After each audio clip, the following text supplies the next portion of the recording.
You're listening to Season 2, Episode 2 of the CulverCast, Feeding the Future, featuring Justin Croy and Culver Community Ag teacher, Miss Robin Broeker. Welcome to the CulverCast, Episode 2.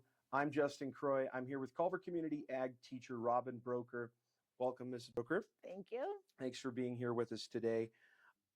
Let's get started right away with questions.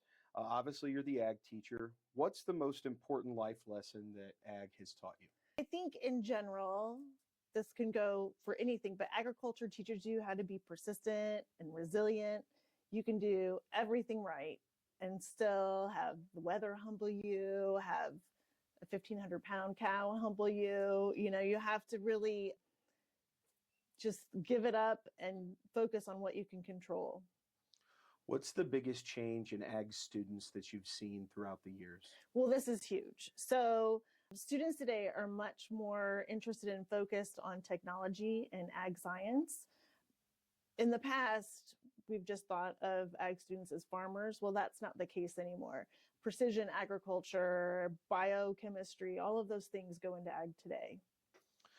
How do you see our ag program improving?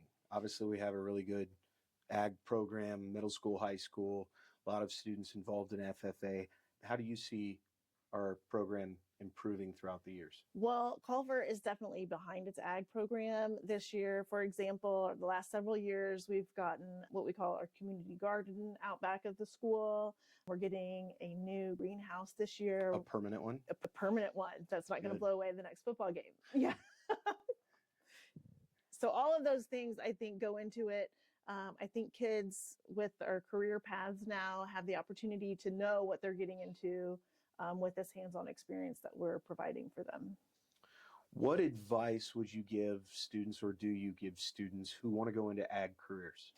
Always stay curious and be willing to learn continuously, because a farmer 50 years ago is not the same as it is today. You have to know technology. My 74-year-old uncle is more comfortable in an iPad than I am. You know, he has to use it in the fields every day. So I think that's really important. What are some lesser known ag careers that students might not think about, and what could they do to get in those careers? So one of the things that I think, or a career that I think is super catching right now, are drone operators. So we can fertilize with drones. We can take soil samples with drones. There are programs at Purdue, for example, that they aren't really highly publicized right now, but I think is definitely a direction that kids might not be thinking about. Also, sustainability is a huge thing that we talk about all the time. And so becoming a sustainability consultant for a community, for farmers in general, I think is something that would be kind of cool to pursue. Do you see drones maybe replacing like traditional crop dusting pilots and things like that? Absolutely. And as we have fewer people willing to do these ag-related jobs, we have to come up with technology that will take those over. So you already talked about the technology, and how important, again, do you think things like tractor GPS, obviously that's used for mapping, and guys don't have to, or girls don't have to follow lines anymore. They can map out their fields, and data tracking and AI and other technological advancements. How important are those things in agriculture today? It's absolutely critical. Again, we have fewer people willing to do these jobs. Being able to variably apply fertilizer to a field by just the touch of a computer, or knowing what maybe crop stressors we have happening before they become an urgent crisis in losing an entire crop. I think those are all really important AI decision tools that we have at our fingertips that we need to be using more frequently. So can you tell us other ways that farmers are using that technology to grow crops and harvest crops? Absolutely. So reducing waste is a big one. I already mentioned the applying fertilizer, increasing yields. So we're able to know exactly what is happening in a field. And also really important is lowering the environmental impact. It's just a foundation that we all have to get behind and get more comfortable with. What piece of technology or tools, machines, equipment do you think will change farming the most in the future? I think probably fully autonomous tractors and semis and all of those things are what is really going to take over the industry. We see some of them at um, farm shows, but I think that that's going to become more and more prevalent. Robotics for certain types of harvesting for specialty crops, that sort of thing. Instead of biological inputs, having more replacing the synthetic chemicals. So getting rid of those things that are causing people to have Parkinson's, like my dad, like coming up with better resources for those.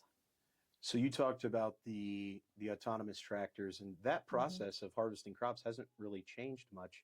Of a combine picks it, it gets loaded in a grain cart, put on a truck, taken to either directly to the elevator or to a dryer. And what do you think that the impact of those things is going to be? Do you think it's going to be lower prices? Do you think it's going to be quicker production? I don't know about quicker production. Everything takes whatever it's going to take to grow. Right. But I think what we're going to see is instead of having 5 or 6 guys run a field, we're going to have 1 or 2. So we're going to replace manpower by machines. So it's finally going to give the chance for those smaller farmers, those guys that are just starting out, to be able to operate a farm by themselves without having to rely on somebody for help. Yep, absolutely. So we also see a direction in society today of more towards things like homesteading and subsistence agriculture and farming.